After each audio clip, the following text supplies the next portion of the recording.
Yes, once again, welcome to Saket's Coven. I hope you all are doing well. Tonight we're back with our Utterly Wicked by Dorothy Morrison. Hexes, Curses, and Other Unsavory Notions.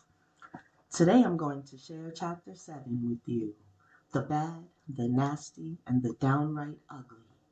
And at the end, I'll give my own unsavory comments. Before we begin, while I've used the terms hex and curse interchangeably throughout this book, I've done so as a matter of convenience, but it's important to note that most practitioners don't use them in that fashion. They view the terms as two entirely separate entities with completely different meanings, and I'd be remiss in my duties as an author if I failed to share this information. For most practitioners, a curse relies solely upon the spoken word, or in the case of the evil eye, a personal gesture. They say that nothing else is necessary when cursing someone, as the emotion behind the words or act is the force that drives it.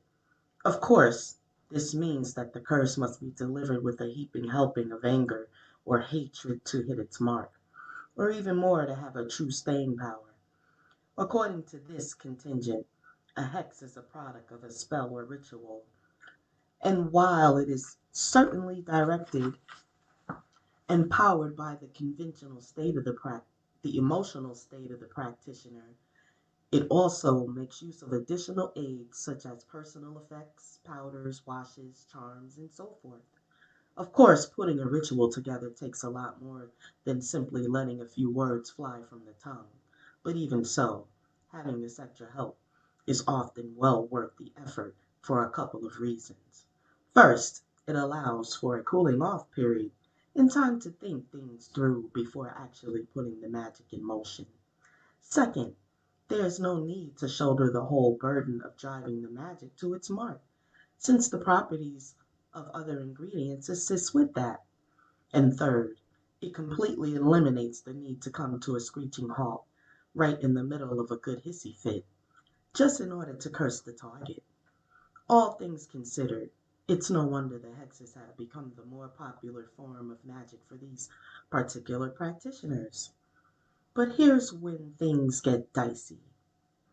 There's another magical sector that subscribes to hexes for good or bad theory.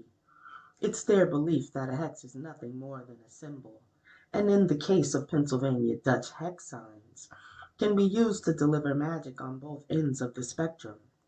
A curse, they say, is any magic powered by the fuel of ill intent. There's also a sector who believes that if the desired result even borders upon the unsavory, a related Bible verse must be incorporated into the effort to achieve effectiveness. Another sector believes that specific deities must be called upon to get results, and so on and so on and so on. Trying to figure out who's right and who's wrong is enough to make your head spin.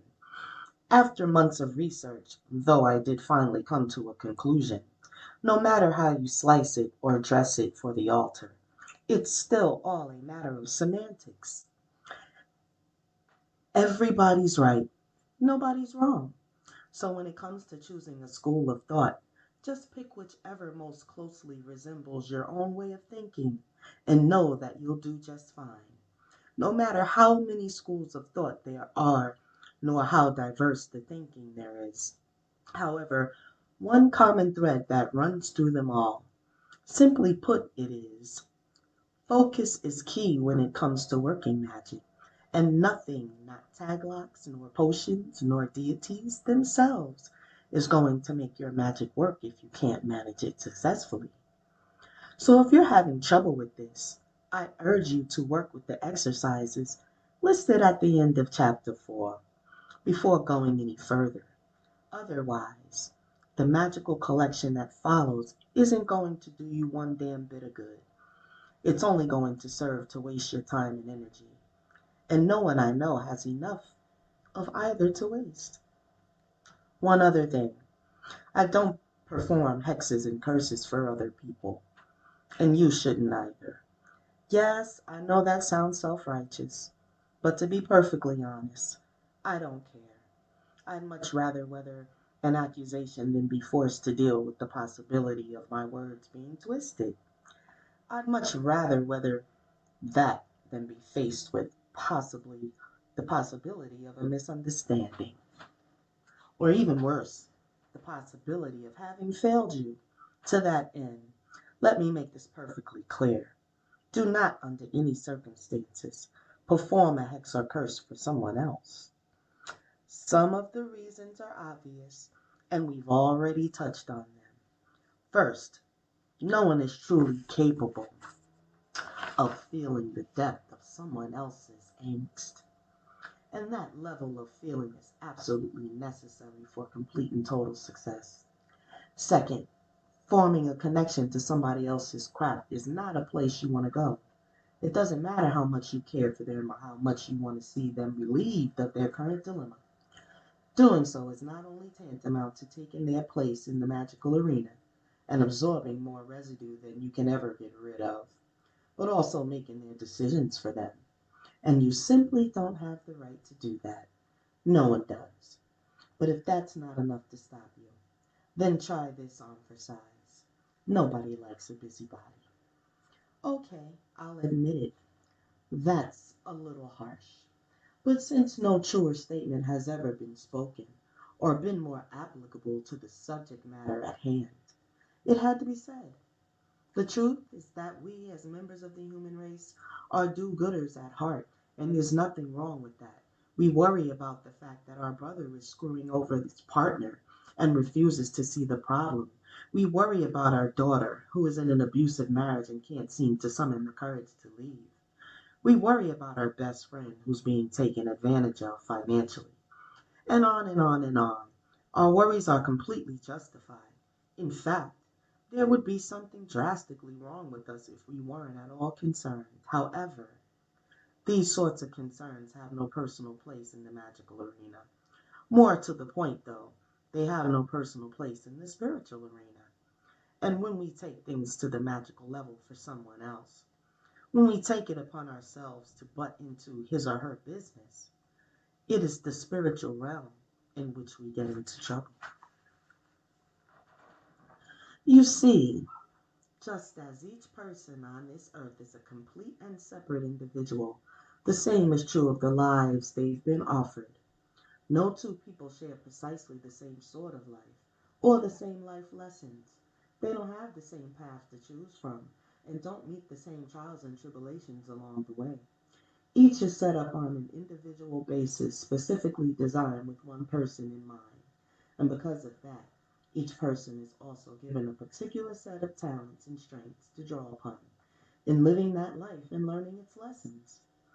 This means that there's not a single person on this earth who's been dealt a hand they cannot play. It's just a matter of deciding which card to play and when. Of course, the cards in our hands aren't always winners. Sometimes we don't even have good choices. Still in all, though, we have to play what we have been dealt, whether we want to or not, and to do so to the best of our ability. Otherwise, we can't learn our lessons, and the life we've been given becomes a farce. That brings me back to the busybody remark. If we take things to the magical level for someone else, we are, in essence, taking control of their lives. We are playing their hands for them, in all probability, keeping them from learning their life lessons. It doesn't matter that we're doing it for the right reasons. What does matter is that we're way out of line in doing those we love a great injustice. So when it comes to hexes and curses, do everyone near and dear to you a favor.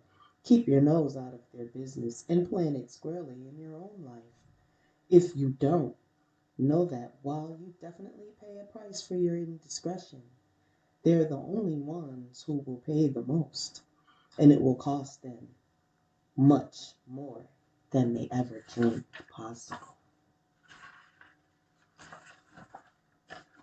Finally, what you'll find on the following pages is a collection of curses, hexes, magical manipulations, and related information.